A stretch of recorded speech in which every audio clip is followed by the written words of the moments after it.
¿Es verdad que Japón es el mejor país del mundo? Ese es un tema que ustedes podrán encontrar flotando por las redes de vez en cuando, pero sin duda es un tema bastante subjetivo porque ¿el mejor país para qué? Es el mejor país para vivir, el mejor país para visitar, el mejor país para tu familia, para tus finanzas, para tu trabajo. Hay sin duda una excesiva cantidad de factores a considerar. Sin embargo, como emprendedor que ha estado viviendo en Japón por más de 5 años, me gustaría compartir con ustedes un poco de mi experiencia personal y mi opinión sobre este asunto. Ahora, para los que no me conocen, mi nombre es Gabriel y como les acabo de mencionar, sí, tengo mi propio negocio aquí en Japón desde hace ya más de 5 años, así que hablemos un poco al respecto. Ahora, el primer punto del que me gustaría hablarles, y es un punto que para algunos de ustedes podría ser un poco obvio, pero sin embargo creo que aún así es importante que hablemos de él, es la seguridad. Japón es un país extremadamente seguro.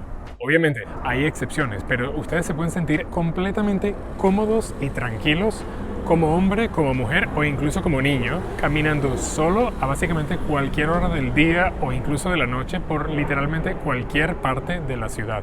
Obviamente hay excepciones, pero el crimen es una cosa que es básicamente no existente en este país. Japón, por más de 5 años, ha estado en la lista de los top 10 países más seguros del mundo. Me sorprende mucho personalmente porque, como algunos de ustedes ya sabrán, yo llegué aquí a Japón luego de vivir una gran parte de mi vida en Suiza. Aunque esa estadística es bastante sorprendente, entiendo de verdad de dónde viene luego de vivir aquí tanto tiempo. Es absolutamente normal ver niños pequeños de primer año de primaria, eso quiere decir de 5 o 6 años, caminando solos, tomando el tren solos de un lado a otro de la ciudad y no les pasa nada, la gente los deja solos. De hecho, si un niño se encuentra un poco perdido o está, digamos, un poco nervioso o lo que sea, siempre habrán personas a su alrededor para calmarlo, para ayudarlo, para ofrecerle si necesita algo. Y eso, la verdad que algo que, aunque parezca muy fácil de explicar, es muy difícil de entender, al menos que lo hayas vivido personalmente. Y ahora también como padre, porque bueno, mi hijo ya tiene básicamente 2 años y medio, esa es una parte de la vida en Japón que he aprendido a apreciar mucho también. Y me tranquiliza mucho ver que Japón es un país excepcional para criar un niño, para tener una familia. No únicamente porque sea muy seguro, sino también porque la comunidad está construida de tal manera que asegura que los niños siempre tendrán mucho apoyo, no únicamente con su familia en casa, sino también con las personas de su vecindario.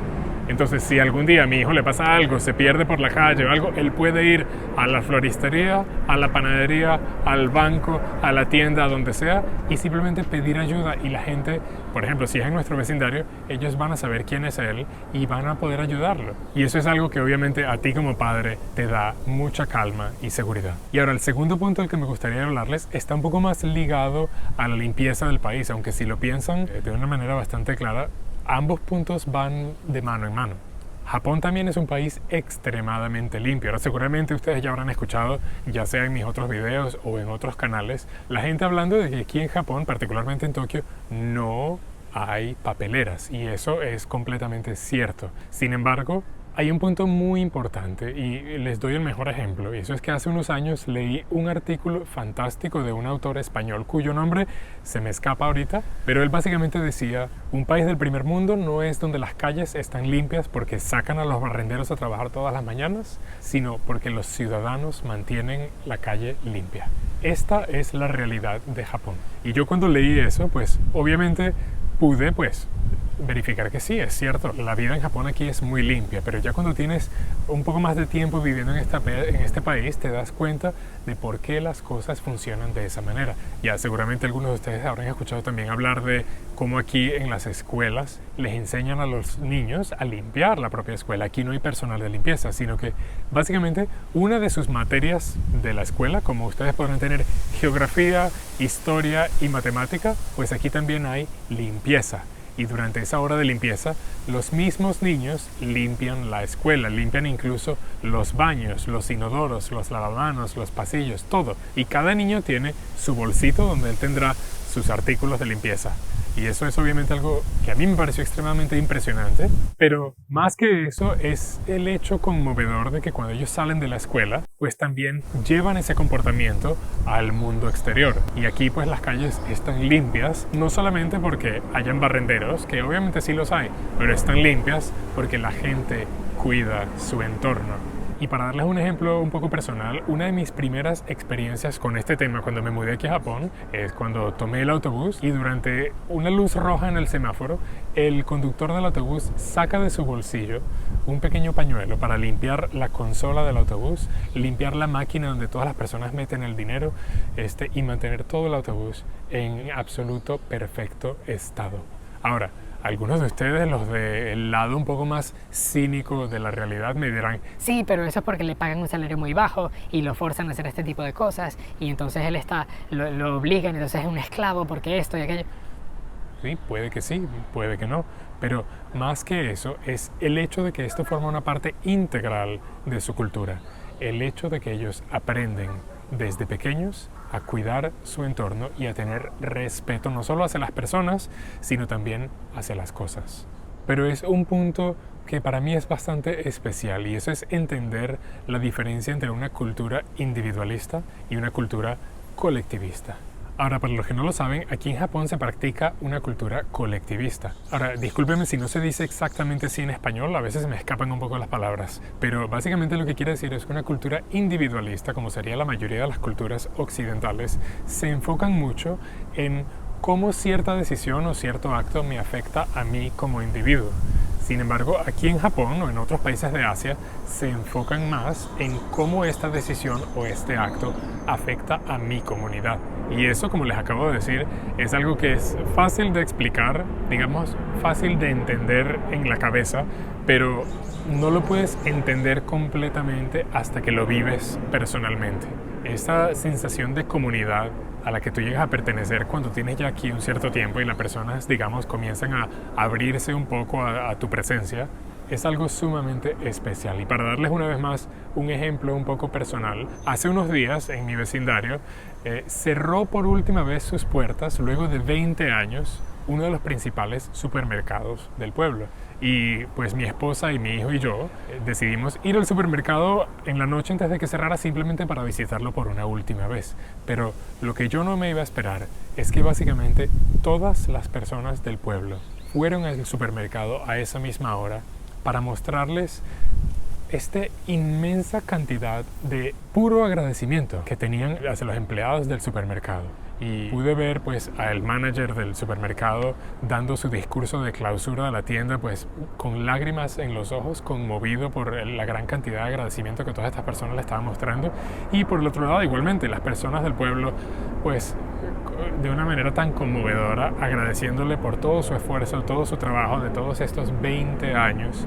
Y eso para mí fue pues algo extremadamente conmovedor. Yo sentí que estaba viendo una escena de una película súper emocional, pero no, de hecho era la realidad. Yo simplemente estaba atrapando todas estas balas perdidas emocionales y de agradecimiento que me dejaron a mí también pues con un nudo en la garganta y ¿sabes? Con un pequeño suspiro de lágrimas en los ojos, ¿no? Esas son cosas que de verdad me marcan mucho de mi vida aquí en Japón. Cuando tú llegas aquí y luego de cierto tiempo te empiezas a dar cuenta que comienzas a hacer algo más que simplemente tú. Comienzas a ser un miembro de algo más grande, algo más impactante e importante. Y eso también creo que es un concepto sumamente importante para enseñarle no solo a tu hijo, no solo a tu familia, sino también pues a las personas de otras partes del mundo. Así que pues esta es mi oportunidad para compartir esas experiencias con ustedes. Y ahora eso nos lleva al siguiente punto. Y este es un punto, digamos, un poco más serio, un poco más pragmático y directo. Y se refiere básicamente al potencial para emprendimiento en este país, el potencial para venir a Japón y crear tu propio negocio. Ahora, como ya ustedes sabrán, Japón es una cultura bastante cerrada y ha sido de esta manera por cientos y cientos de años, por múltiples razones históricas. Y esto lo que quiere decir es que básicamente cuando tú llegas aquí como emprendedor, pues al principio podría costarles un poco de tiempo comenzar a abrirse a ti y comenzar a confiar un poco en ti, pero luego de un par de años, digamos 2 o 3 años que tú tienes aquí ya trabajando en Japón y ellos comienzan a confiar un poco más en ti, pues te das cuenta que primero son personas sumamente abiertas y segundo tienen el potencial para convertirse en una clientela extremadamente leal y fiel. Ahora, el asunto es que es una sociedad tan cerrada que incluso si hablamos de pues, la competencia en tu negocio, también es un poco difícil para ellos, porque si alguien viene del exterior a crear una compañía similar a la tuya, pues ellos también tendrán que sobrevivir esos 2, 3 primeros años sin haberse podido ganar la confianza de su clientela. Y pues esperamos que ya para ese entonces ya tú también estarás mucho más adelante. Así que en ese sentido hay bastante potencial para crecer y para desarrollar tu propio negocio y tu propia marca en este país, ¿no? Por otro lado, por ser una sociedad tan cerrada, pues ellos también tienden a depender mucho de formas un poco pasivas de mercadeo, a tal punto que algo como simplemente regar la información de boca en boca puede traer bastantes buenos resultados para tu negocio.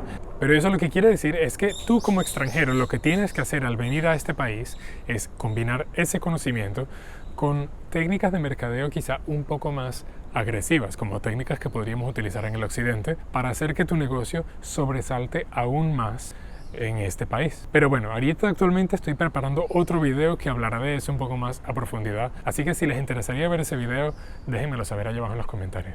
Pero bueno, como se imaginarán, podríamos hablar de este tema por horas y horas, pero nunca dejará de ser un tema extremadamente subjetivo, porque estoy consciente de que hay muchas personas que no tendrán una vida muy buena en este país y que tendrán muchas cosas de la vida en Japón que no les gustan. Todos las tenemos, pero eso será para otro video, se lo prometo. Pero hablando de una manera un poco más objetiva, aunque Japón no tenga que ser necesariamente el mejor país del mundo, es probable que para muchos de nosotros sí lo sea. Y yo pienso que pueden incluirme a mí también en ese grupo. Así que díganme qué piensan, díganme si están de acuerdo y mientras tanto no se pierdan este video que les dejaré por aquí y nos vemos en la próxima.